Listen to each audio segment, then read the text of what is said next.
Good morning guys and welcome to my YouTube channel Helpline English by Imran जनी। Guys आज इस video में हम लोग बात करने जा रहे हैं इंग्लिश में मस्ट की लॉजिकल कंक्लूजन के लिए। लॉजिकल कंक्लूजन क्या होता है इंग्लिश में, आइए इसके बारे में जानते हैं। लेकिन आगे बढ़ने से पहले मैं आपसे रिक्वेस्ट करूंगा कि मेरी इस वीडियो को लाइक और शेयर भी करें और मेरे इस channel helpline English by Imran Jalil को सब्सक्राइब भी जरूर करें ताकि मेरी बात ज्यादा लोगों तक पहुंच सके और ज्यादा लोग इस चीज के बारे में जान सकें। तो आइए जानते हैं लॉजिकल कंक्लूजन क्या होता है। लॉजिकल कंक्लूजन अगर आसान शब्दों में हम समझें तो इसका मतलब होता है अंदाजा लगाना। लेकिन यह अंदाजा धूल में लठ या अंधेरे में तीर नहीं होता है। हमारे पास ऐसा मानने के लिए जरूर कोई ना कोई लॉजिक, कोई तर्क या कोई वजह होती है, कोई सॉलिड रीजन होती है कि हम ऐसा क्यों मान रहे हैं। मेरी माँ इस वक्त किचन में होंगी तो ये मैंने बिना देखे हुए, बिना उनसे पूछे हुए कह दिया। क्यों कह दिया कि वो किचन में होंगी?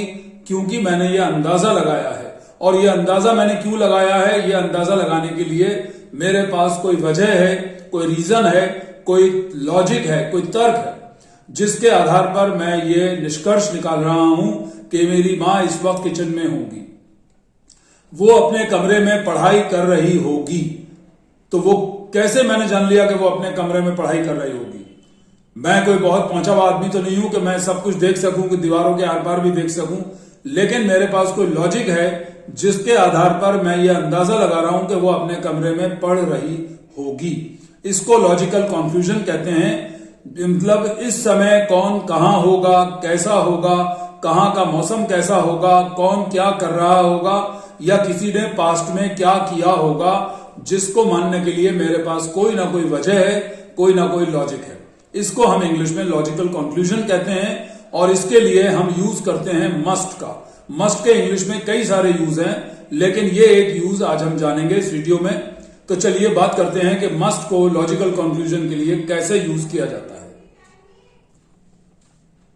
जब हम मस्ट का यूज करते हैं लॉजिकल कंक्लूजन के लिए तो इसका मतलब निकलता है कौन कहां होगा। इस समय, अभी जिस वक्त मैं बात कर रहा हूं, मैं कल की बात नहीं कर रहा हूं, मैं फ्यूचर की बात नहीं कर रहा हूं कि कल को वो दिल्ली में होगा। ये फ्यूचर है जो विल से बनता है। अक्सर लोग इसमें यही गलती करते हैं कि लॉजिकल कंक्लूजन को शब्दों के आधार पर उसका अनुवाद करके विल से बना लेते हैं या कभी कभी वुड और वुड हैव से बना लेते हैं, जो कि सही नहीं माना जाता है इंग्लिश में। जब हम अंदाजा लगाते हैं तो मस्ट या मस्ट बी या मस्ट के साथ वर्ब में आईएनजी लगाकर बी के साथ और मस्ट के साथ हैव लगाकर वर्ब की थर्ड फॉर्म से हम अलग अलग स्ट्रक्चर्स बनाते हैं। सबसे पहले हम देखते हैं कि मस्ट बी का यूज कैसे किया जाता है। He must be in his office right now. इस वक्त वो अपने ऑफिस में होगा। तो मैं कल की बात नहीं कर रहा हूं, आने वाले समय की बात नहीं कर रहा हूं, मैं सिर्फ और सिर्फ इस वक्त की बात कर रहा हूं जब मैं आपके सामने बैठा हूं कि मुझसे किसी ने पूछा कि भाई वो कहां है। मैंने कहा इस वक्त तो भाई वो अपने ऑफिस में होगा। मैंने क्यों कह दिया? मेरे पास मानने के लिए लॉजिक है कि इस वक्त 11 बज रहे हैं और वो 9:30 बजे ऑफिस चला जाता है, तो सीधा सीधा अर्थ ये निकलता है कि वो अपने ऑफिस में होगा। अब ये जरूरी नहीं कि 100% बिल्कुल सही बात हुई है। मैंने अंदाजा लगाया है, अंदाजा गलत भी हो सकता है वो इस वक्त ऑफिस में ना हो, कहीं और गया हो। लेकिन मेरे पास जो लॉजिक है उस लॉजिक के आधार पर मैंने ये अंदाजा लगाया कि वो अपने ऑफिस में होगा इस वक्त। तो ही मस्ट बी, मस्ट के साथ बी लगेगा और उसके बाद हम बाकी बात कहेंगे कि कौन कहां पर होगा, कैसे होगा। It must be very hot in Mumbai these days. आजकल मुंबई में बहुत गर्मी होगी। तो मतलब आजकल होगी, इस वक्त। मैं आने वाले समय की बात नहीं कर रहा हूं, मैं अगले महीने की बात नहीं कर रहा हूं, मैं अगले साल की बात नहीं कर रहा हूं, मैं फ्यूचर की बात नहीं कर रहा हूं, मैं प्रेजेंट की बात कर रहा हूं कि इस वक्त मुंबई में मौसम कैसा होगा।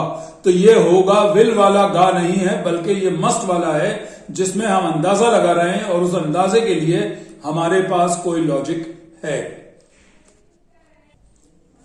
एक और सेंटेंस देखते हैं। Everybody must be happy today. आज हरेक या प्रत्येक व्यक्ति खुश होगा। तो मैं आज की बात कर रहा हूं। इस वक्त जब मैं क्लास में आया हूं तो मैं स्टूडेंट्स के खिले हुए चेहरे देखकर कह रहा हूं भाई आज तो हरेक खुश होगा, क्योंकि आज रिजल्ट आ गया और रिजल्ट बहुत अच्छा है। ये मेरे पास लॉजिक है ये बात मानने के लिए कि आज हरेक खुश होगा, क्योंकि अच्छा रिजल्ट देखकर कोई उदास तो नहीं हो सकता। तो ये मेरा लॉजिक है, ये मानने के लिए मैंने इसके आधार पर यह निष्कर्ष निकाला कि आज क्लास में हर एक खुश होगा। Everybody in the class must be होने के लिए होता है कि क्या होगा, वो चीज मौजूद होगी, तो इसलिए हम इसमें बी का यूज करेंगे। Everybody must be happy today. अब देखिए मस्ट के साथ बी और उसमें वर्ब जब हम आईएनजी के साथ लगाते हैं तो यह पता चलता है कि इस वक्त कौन क्या कर रहा होगा या इस वक्त क्या हो रहा होगा, जो मेरा अंदाजा है, जो कि जरूरी नहीं है कि 100% 100% ठीक हो। She must be studying in her room. वो अपने कमरे में पढ़ाई कर रही होगी या पढ़ रही होगी। मैंने वॉचिंग टीवी नहीं कहा, मैंने कहा वो पढ़ रही होगी। मैंने ये नहीं कहा कि she must be watching TV, क्योंकि मेरे पास लॉजिक है ये मानने के लिए कि आजकल उसके फाइनल एग्जाम्स चल रहे हैं और वो कहीं भी नहीं जा रही है सिवाय अपने कमरे में पढ़ाई करने के, तो इस वक्त भी अपने कमरे में पढ़ाई कर रही होगी जब घर में कहीं नहीं दिख रही है।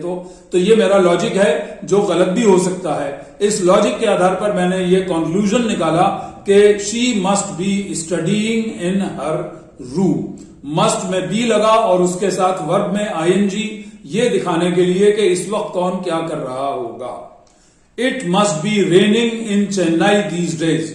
चेन्नई में आजकल बारिश हो रही होगी, खबरों से पता चल रहा है। ये मेरे पास लॉजिक है मानने के लिए। मैं तो चेन्नई नहीं गया हूं, मेरा कोई दोस्त या रिश्तेदार नहीं है जिसने मुझे फोन करके बताया हो। ये सिर्फ एक अंदाजा है कि खबरों में आजकल ऐसा बता रहे हैं कि जगह जगह बेमौसम बारिश हो रही है, तो चेन्नई में इस वक्त बारिश हो रही होगी। It must be raining, must के साथ बी लगा और रेन वर्ब जो है उसमें आईएनजी लगा, ये दिखाने के लिए कि क्या हो रहा होगा। एक और सेंटेंस देखते हैं आईएनजी वाला। You must be waiting for your final year result. तुम अपने फाइनल ईयर रिजल्ट का इंतजार कर रहे होगे, ये मेरा अंदाजा है। जबकि मेरा अंदाजा गलत भी हो सकता है, लेकिन क्योंकि तुमने फाइनल ईयर का एग्जाम दिया था तो आप वेट कर रहे होगे अपने रिजल्ट का। यह बिल्कुल नेचुरल, एक स्वाभाविक चीज है। लेकिन हो सकता है आप किसी और का इंतजार कर रहे हो, किसी और चीज का इंतजार कर रहे हो, किसी के फोन कॉल का इंतजार कर रहे हो, तो मेरा अंदाजा गलत हो जाएगा। तो ये अंदाजे 100% ठीक नहीं हो सकते, इनको हम बिल्कुल 100% सही नहीं मान सकते, क्योंकि अंदाजा सिर्फ एक अंदाजा होता है, तथ्य या सत्य नहीं होता है।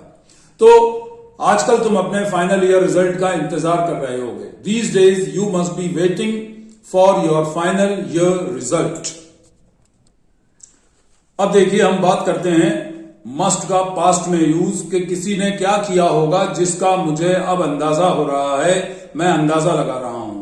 तुमने दिल्ली यूनिवर्सिटी से ग्रेजुएशन किया होगा, क्योंकि तुम्हारी जो नॉलेज है, तुम्हारी जो इंग्लिश है और जिस तरह का तुम्हारा डिसिप्लिन है, उससे अंदाजा हो रहा है कि तुमने दिल्ली यूनिवर्सिटी से ग्रेजुएशन किया होगा, क्योंकि वहां पर ही इतनी स्ट्रिक्टनेस होती है और वहां पर ही ऐसी पढ़ाई भी होती है और वहां पर ही इंग्लिश में इस तरह की चीजें पढ़ाई जाती हैं।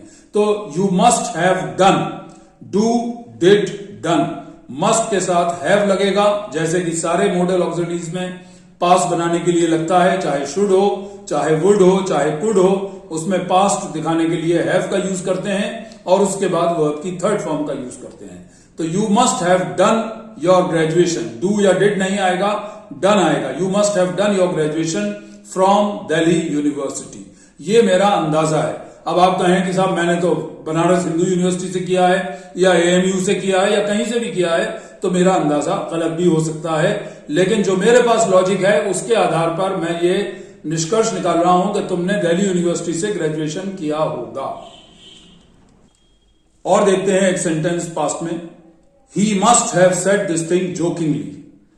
उसने ये बात मजाक में कही होगी। क्योंकि मैं क्यों कह रहा हूं ये बात, क्योंकि वो आदमी ऐसा है नहीं कि कभी सीरियसली इस तरह की बात कहे। मजाक में तो कह सकता है, लेकिन सीरियसली कभी इस तरह की बात नहीं कर सकता। लेकिन हो सकता है कि उस वक्त उसका मूड ऐसा रहा हो, तो मेरा अंदाजा गलत हो जाएगा। लेकिन जो मेरे पास लॉजिक है, जो तथ्य उस आदमी के बारे में, जो फैक्ट्स उस आदमी के बारे में मैं जानता हूं, उसके आधार पर मैं ये अंदाजा लगा रहा हूं कि he must have said this thing jokingly. उसने ये बात मजाक में कही होगी। एक सेंटेंस और देखिए। आपने किसी फिल्म के बारे में मुझे बताया कि सर ये फिल्म मैंने देखी थी, तो मैंने अंदाजा लगाया कि you must have watched this movie या this film in your childhood. क्यों लगाया मैंने ये अंदाजा? क्योंकि ये मूवी कम से कम 40 साल पुरानी है तो आपने बचपन में देखी होगी। आपकी उम्र इतनी है कि मैं अंदाजा लगा रहा हूं कि आपने ये जरूर बचपन में देखी होगी, जब ये फिल्म रिलीज हुई थी या बनी थी या आई थी थिएटर्स में, तो आपका बचपन रहा होगा, आप इतने बड़े नहीं रहे होंगे।